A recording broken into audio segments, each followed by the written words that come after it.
भूमिका काय?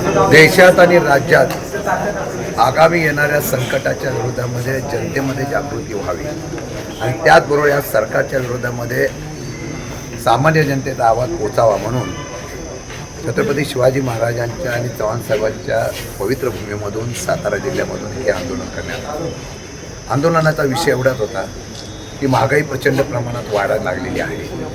सामान्य लोकांना त्याची झळ पोचते. त्याचबरोबर पेट्रोल डिझेलची भाववाढ ही प्रचंड प्रमाणात होते आहे. सरकार हळूहळू दरवाढ करण्याचा प्रयत्न करून जनतेला फसवत आहे.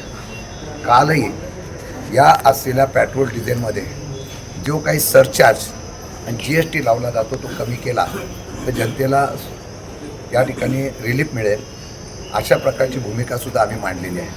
मला वाटतं की फक्त जनतेच्या खिशातून पैसे काढायचे आणि देशात आणि राज्यात सत्ता आणण्यासाठी या ठिकाणी बोली करायची असं सध्याचा प्रकार सरकारच्या केंद्र राज्यातून चालू आहे.